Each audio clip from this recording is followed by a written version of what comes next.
Tudo bem, pessoal? Bem-vindos de volta ao nosso curso de geoprocessamento com software livre. Esta é a sexta aula teórica e hoje a gente vai falar de interpolação de dados. Seguindo então com a nossa programação, hoje é uma aula de interpolação. E o que é interpolação? A gente interpola quando a gente estima o valor de uma variável em locais que a gente não tem amostragem dentro da área que contém as observações dessa variável. Então imagina assim, você foi a campo e mediu valores de alguma coisa, tipo concentração de gasolina na água subterrânea. Mas você não mede isso em toda a área de estudo. Você mede alguns pontos, no caso postos de monitoramento, e aí você usa a interpolação para estimar o valor da concentração de gasolina, nesse exemplo, em outros locais onde você não conseguiu ou não podia fazer as medidas. E aqui a gente sempre cita isso que muitas pessoas chamam de primeira lei da geografia de Tobler, 1970. Não sei se realmente tem essa coisa de leis na geografia, mas o que ele disse é que tudo está relacionado, todas as coisas estão relacionadas, mas que aquelas coisas que estão mais próximas estão mais relacionadas do que aquelas coisas que estão mais distantes. Então a ideia é, os meus valores de concentração de gasolina na água subterrânea, por exemplo, se eu peguei um valor alto em algum ponto, eu espero que próximo a esse ponto eu também vou ter valores altos. E à medida que eu me distancio, eu devo ter talvez valores menores ou alguma coisa assim. Então, se eu peguei um valor alto aqui, um valor baixo ali, aqui nas proximidades eu espero ter valores altos, e nas proximidades do outro ponto onde eu peguei um valor baixo, eu espero também ter valores baixos. E aí, as várias formas de interpolação vão nos ajudar a modelar isso e ver como é a variação. Claro, você já pode imaginar que vão ter vários tipos de interpolação, vários algoritmos diferentes, que vão dar resultados diferentes dependendo da maneira como a gente processar. Então a gente vai dar uma olhada hoje, de uma maneira geral, em alguns deles, para vocês terem bem na cabeça como que a representação e o resultado pode variar com o tipo de interpolação. Entre as diversas aplicações da interpolação, a gente pode citar calcular isolinhas para representação de superfícies. Acho que o exemplo mais comum de isolinha que a gente tem é o das curvas de nível na superfície topográfica. Calcular o valor de uma superfície em um determinado ponto onde eu não consegui amostrar. Gerar representações contínuas. Lembra que a gente falou? Representações contínuas e discretas? Então, gerar representações contínuas, ou seja, superfícies, a partir de dados discretos, como pontos amostrais ou curvas de nível. Gerar modelos de terreno também é muito utilizado. E como resultados, o que a gente normalmente tem? A gente tem dados de entrada que são dados discretos, pontos ou linhas normalmente vetoriais, e como resultado a gente vai ter ou uma grade regular de pontos, que é um raster, ou uma grade de triângulos irregulares, que é normalmente um vetor. Olha aí o exemplozinho. Eu tenho alguns pontos amostrais, onde eu sei o valor. Então esse ponto aqui vale 14, esse ponto vale 20, assim por diante. E usando interpolação, eu determino, ou estimo, aproximo, os valores aqui no meio do caminho. Eu não sei quanto vale um valor aqui no meio do caminho, mas com interpolação eu posso chegar lá. E esse é um exemplo de um dado de saída, um resultado dessa interpolação, que seria um raster com um pixel bem grande, ou esses pontos estão bem próximos um do outro. O pixel que tinha valor 20 continua 20, o pixel que tinha valor 24 continua 24, 14, 14, mas entre eles há outros valores que foram determinados matematicamente. Aqui a ideia mostrada numa perspectiva de terreno, então eu tenho meus pontos que eu amostrei em preto, as distâncias entre eles, e levando em consideração todas essas distâncias e uma determinada ponderação matemática, eu determino, ou estimo, aproximo, o valor desse pontinho aqui no meio em vermelho.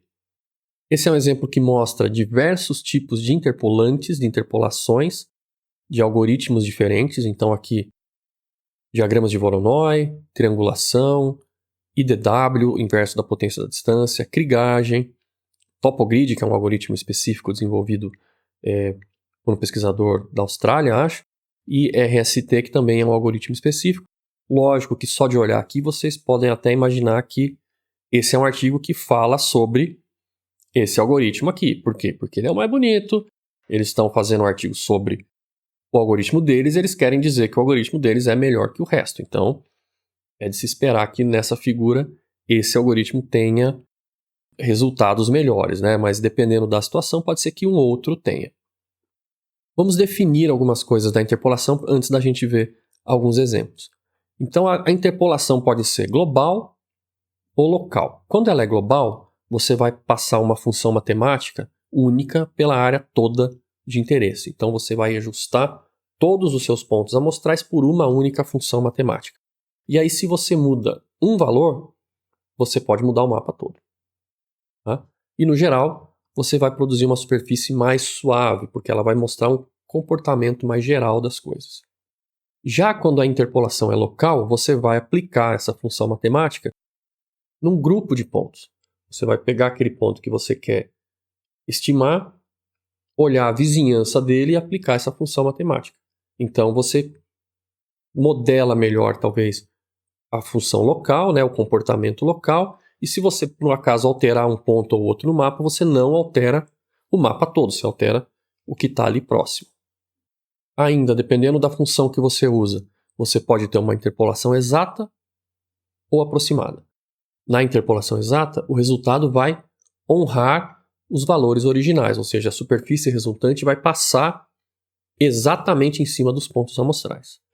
Se a interpolação for aproximada, você pode ter um pouco de variação com relação aos pontos. Eu tenho um ponto aqui, ao invés de passar certinho em cima, às vezes pode passar um pouquinho para baixo, um pouquinho para cima, dependendo do comportamento do que está do lado. E aí você pode, por exemplo, levar em conta o erro ou a incerteza que tem na própria medição dos dados. Isso é interessante, quando você tem essa medida de incerteza e você conseguir usar isso para usar uma interpolação aproximada, levando isso em conta. Existe um caso bem específico, que é muito mais usado para modelar situações geológicas, que é a da interpolação com variação abrupta. Que é isso, você tem um limite brusco entre conjuntos de pontos, e na hora de interpolar, você leva, por exemplo, em conta só os pontos desse lado do limite, não os pontos aqui. E aí a variação entre eles vai ser bem brusca. Isso é um caso que funciona bem, por exemplo, numa superfície que teve um movimento ali, uma falha geológica, mas que nem em todos os casos é necessário e nem todos os programas vão conseguir fazer. Afinal, é uma situação um pouco nicho, né? Nem todo mundo precisa desse tipo de coisa. O surfer consegue fazer isso. Você dá uma linha para ele e diz isso é um limite que você não pode passar. E aí ele interpola só daquele lado. É claro que você pode fazer a interpolação na mão também, dá um certo trabalho, né? Mas isso permite, por exemplo, que você coloque o teu conhecimento sobre aquele fenômeno, sobre aquele local, na hora de interpolar, que um computador não vai levar em conta. E é muito mais fácil até de você, né, fazer as mudanças abruptas em zonas de falha ou alguma coisa assim. Vamos ver alguns exemplos então. Um exemplo de interpolação global são as superfícies de tendência, que é isso, é um cálculo que vai ver a tendência geral do comportamento geral daqueles valores. Uma superfície de primeira ordem, ela é um plano. Tá? Então, você vai ver qual é a tendência geral desses pontos aqui. Eles têm uma tendência de mergulhar para cá, de diminuir o valor de elevação daqui para cá, né? Da minha direita para a minha esquerda. Já uma superfície de segunda ordem, ela vai tentar ajustar um polinômio de grau 2 a esses pontos. E aí você pode ver outros comportamentos que você não veria com uma superfície de primeira ordem.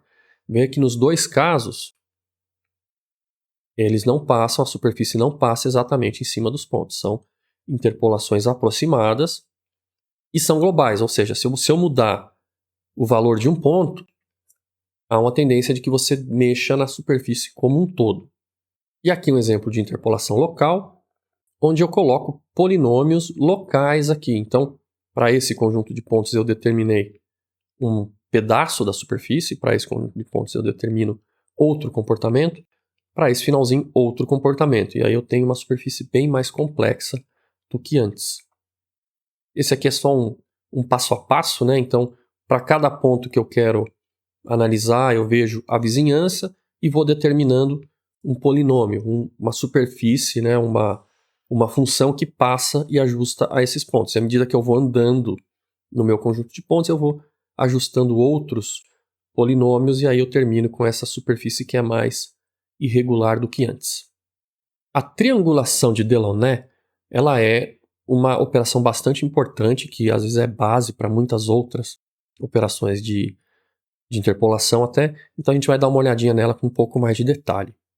O que é a triangulação de Delaunay? Então a ideia, como o nome diz, é desenhar triângulos a partir de um conjunto de pontos. Mas como é que eu desenho esses triângulos? Eu saio juntando os pontos para a torta direita? Não.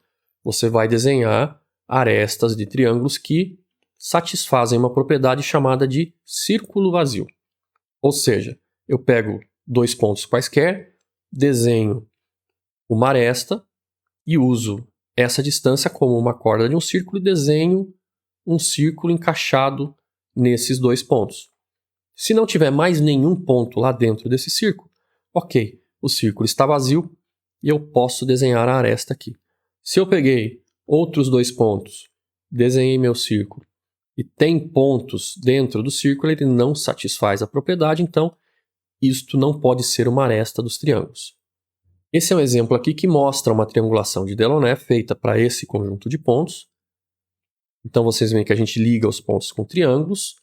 A tendência dos algoritmos é de fazer triângulos o mais equilátero possíveis, mas isso nem sempre funciona. E vocês estão vendo aqui desenhado em linha pontilhada alguns polígonos. Esses polígonos eles são o diagrama inverso dos triângulos de Delaunay. Eles são o que a gente vai chamar de diagrama de Voronoi, ou de Thyssen, ou de Dirichlet. E como é que funcionam esses polígonos aí? Olha só, para cada dois pontos do meu conjunto, eu posso desenhar uma reta ligando eles. Aí eu vou até o meio dessa reta e traço uma linha perpendicular. Para esse outro aqui eu faço a mesma coisa. Dois pontos, uma reta perpendicular no meio.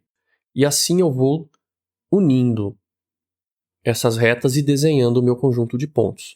Aqui a gente tem um pouco da descrição disso que a gente acabou de falar, né? Um exemplo de um diagrama de Voronoi. E o que é importante? É que ele mostra, essa estrutura mostra informação sobre a proximidade das coisas em um conjunto de objetos. Então, todos os pontos que estão dentro de um dos polígonos, eles estão mais próximos desses pontos aqui do que aqueles que estão em outro polígono. É como se eu estivesse fazendo uma partição do espaço e olhando quem são os vizinhos mais próximos dos meus pontos amostrais. Isso é interessante que muitas vezes aparecem formas ou estruturas similares na natureza, como em gretas de contração, de ressecamento em ambientes desérticos, espuma de café, ou mesmo nas manchas de uma girafa. Olha que legal. Esses são dois exemplos reais, então é um conjunto de pontos e o diagrama foi calculado de verdade, né? Mostra ali os polígonos que representam as áreas mais próximas àquele ponto central do que de outros, e aqui para mostrar como fica se os pontos forem igualmente espaçados no espaço. Então, se os seus pontos estão com espaçamento regular, você acaba com quadradinhos, né? Você acaba com quase que o equivalente a pixels. O que é legal porque aí mostra para a gente que realmente todos os pontos que estão dentro de um pixel estão mais próximos dele do que dos outros. E esse exemplo aqui ele mostra para a gente como que o mesmo conjunto de pontos fica quando interpolado com a triangulação de Delaunay e com os polígonos de Voronoi. Fica aqui a escadinha dos polígonos e aqui a superfície triangular. E a gente vai ver na aula de modelos de terreno que essa estrutura aqui vetorial de triângulos normalmente a gente vai chamar de TIM, que é a rede de triângulos irregulares. Agora um ponto muito importante, apesar da figura que não faz jus à sua importância, que é a fronteira convexa dos dados, o convex hull. O que é? A fronteira convexa é o limite externo da triangulação de Delaunay. Então, à medida que eu triangulo meus pontos, eu termino com eles fechando uma área convexa de área mínima que engloba o meu conjunto de pontos. Tá? Essa é uma definição de como eles ficam. Os triângulos eles vão ser formados e vão determinar um polígono que engloba todo o meu conjunto de pontos, e esse polígono ele é convexo. O que ela tem de tão importante? É que a fronteira convexa ela vai marcar o limite entre o que é válido como interpolação e o que já é extrapolação. Dentro do limite da fronteira convexa, eu tenho pontos ao redor daqueles que eu quero determinar. Então, eu consigo usar os valores em volta do meu ponto a ser determinado para estimar, para poder interpolar aquele valor. Fora da fronteira convexa, eu não tenho dados. Se eu quero estimar um ponto aqui, eu vou ter esse e talvez esse. Mas eu não tenho mais nada para cá. Então, eu não consigo garantir como que a função de interpolação vai se comportar. Então, o que está fora da fronteira convexa, nós vamos chamar de extrapolação. E isso é importante por quê? Porque muitos programas, QGIS, o plugin de interpolação, Surfer, ArcGIS, eles não vão levar em conta a fronteira convexa. E se você entra com um conjunto de pontos como esse aqui e pede para interpolar, você vai conseguir um mapa final, um raster, que normalmente vai ter limites formando um retângulo em volta disso aqui, pode estar até encostadinho, mas vai ter lugares onde você está fora da fronteira convexa que tem resultados que ele te dá como da interpolação. Mas a gente precisa tomar muito cuidado com esse tipo de coisa, porque fora da fronteira convexa já é extrapolação. Então, tem que ter muito cuidado, principalmente com análise, com interpretação desses dados. É muito comum a gente ver o pessoal jogando dado no Surfer, mandando interpolar e interpretando. Mas, muitas vezes, está interpretando coisa que está fora da fronteira convexa e que não tem como garantir a validade daquilo matematicamente. Qual é a minha sugestão, então? A minha sugestão é que vocês sempre coloquem o desenho da fronteira convexa onde vocês estão interpolando. Você consegue calcular isso muito fácil, tem comando do QGIS, do GRAS, do ArcGIS, de todo mundo que calcula só o polígono externo, só a fronteira convexa, e aí você põe os seus pontos e o limite da fronteira convexa e faz a tua interpretação aqui dentro. Tenta não interpretar o que está para fora. Agora, para ver rapidamente as funções de base radial, Radial Basis Functions, que são aquelas que vão operar localmente, vão fazer algum tipo de ponderação, algum tipo de média dos valores que caem dentro de um raio de busca. Por isso que é base radial. Tá? E aí, como é que você vai ponderar, como é que você vai fazer essa conta, depende da função que você usa. Tá? E esses valores que você calcula, eles podem sim ir além do máximo e dos mínimos dos dados originais. Dependendo da geometria dos pontos e da função que você está usando, você pode ter uma superfície que deveria fazer assim, e aí você tem dois pontos aqui, ela acaba fazendo assim. Ou o contrário, né? Ou você subestima muito o valor, que é o que a gente vai chamar de undershoot, ou você superestima o valor. Pensa em pontos ali próximos do pico de um morro, e aí em vez da função fazer aquela voltinha curva, ela pega e faz um pico lá para cima e volta. Vai ser o overshoot. Esse ponto aqui, ele traz, né, uma ideia interessante para a gente tentar visualizar as coisas, que você pode ver as funções de base radial como uma tentativa de você esticar uma membrana meio maleável aí, encaixando em todos os seus pontos amostrais, ao mesmo tempo em que você tenta minimizar a curvatura dessa membrana. Então você não quer esses undershoots e overshoots, você quer que ela tenha um comportamento suave. Os principais tipos que estão aqui são as splines, tipo thin plate, de placa fina, ou as splines com tensão, as splines regularizadas. Vamos ver rapidamente isso daí.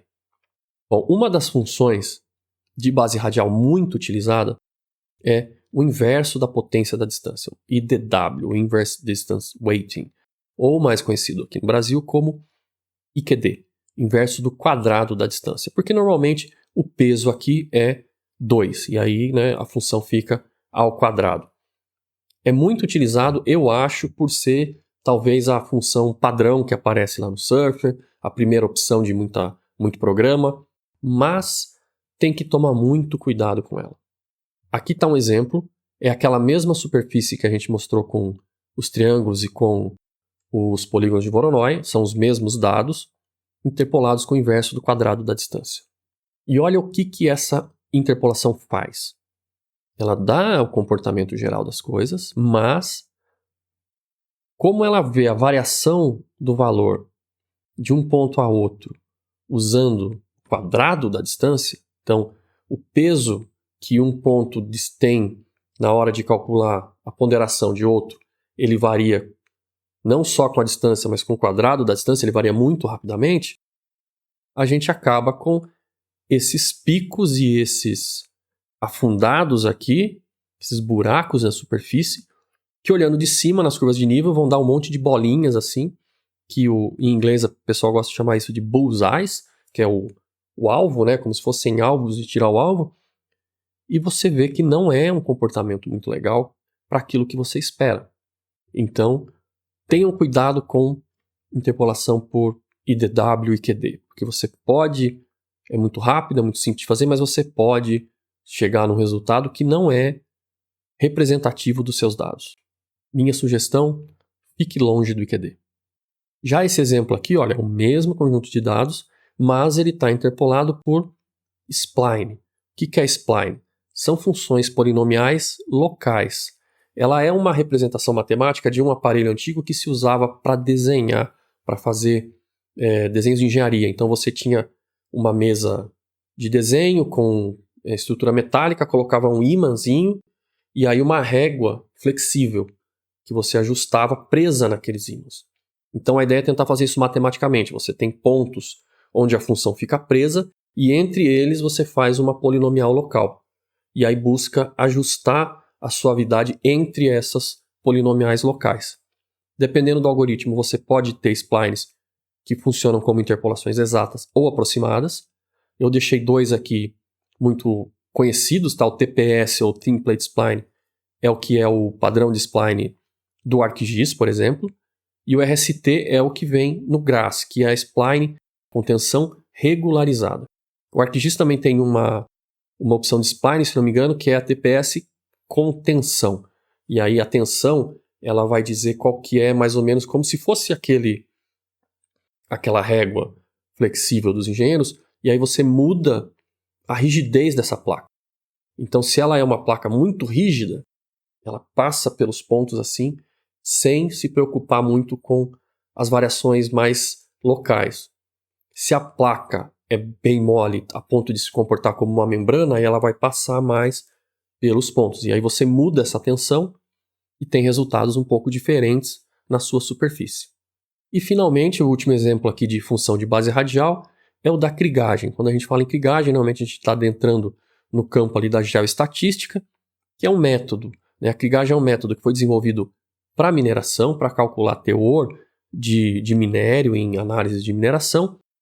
E você usa o quê? Você usa os seus pontos amostrais, o conjunto da distância entre os pontos amostrais, então do 1 para o 2, do 1 para o 3, do 1 para o 5 e assim por diante, por exemplo, e você calcula um gráfico que a gente chama de variograma ou semivariograma, que ele mostra como que é a variância entre esses pares de dados de acordo com a distância, então com o espaço. Você regionaliza isso, você coloca essa variância no espaço. E aí é a partir desse variograma que você vai calcular o peso para ponderar os valores da interpolação. É claro que isso então, você não vai fazer uma interpolação por krigagem com 2, 3 cliques ali, aquela coisa do surfer lá do data, interpolar, ok, plim, sai o seu mapa. Não, você tem que analisar antes, você tem que fazer o variograma, você tem que ver qual modelo de variograma descreve melhor seus dados para daí fazer a interpolação.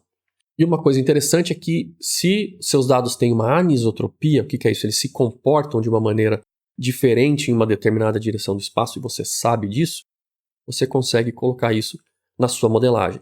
Então isso, por exemplo, funciona para dados geológicos, onde um determinado minério que você está analisando, um determinado bem mineral de interesse, ele segue uma estrutura geológica. Então você sabe que a sua interpolação tem que levar em conta aquela direção na hora de modelar, que na outra direção vai ter um outro tipo de rocha que não tem nada, por exemplo.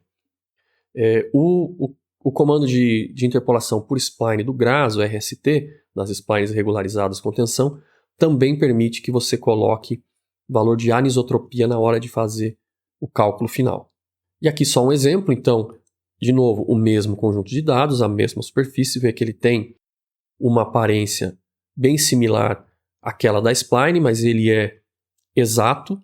Então a gente tem pequenos, né, pontinhos ali nos pontos amostrais, uma pequena variação da superfície topográfica, da superfície resultante, e esse aqui é o variograma. Então, aqui como que é a distância entre os diversos pontos aqui que a gente tem e como que a variância se comporta. E aí a gente ajusta essa curvinha azul aqui, que é um modelo de variograma. E aí tem vários modelos para você ajustar, vários parâmetros para você entender, para poder fazer essa superfície. Legal, gente? Então, sobre interpolação, era isso que eu queria trazer, não é uma aula muito complicada. Agora a gente vai começar a fazer os exercícios, então, ver que a gente teve a aula de teoria de raster e agora a aula de teoria de interpolação, né? A gente não teve um exercício só de raster no meio do caminho, porque a gente vai fazer interpolação para gerar um raster e aí analisar ele. Então a gente já junta as coisas. Legal? Então, na próxima aula a gente já começa a fazer algum exercício de interpolação. Eu espero que a aula tenha sido útil, que você tenha aprendido alguma coisa. E você é um aluno que está vindo aqui pelo YouTube, não como aluno regular da disciplina. Primeiramente, muito obrigado pelo seu interesse. E essas alturas você já sabe, né? Se inscreve no canal, deixa o seu joinha, comenta, ativa o sininho para receber as notificações. Aproveita e segue a gente nas outras redes sociais e vê um dos vídeos que vai aparecer aí no fim da tela para continuar mais um pouquinho prestigiando o canal. A todos vocês, um grande abraço e até a próxima aula.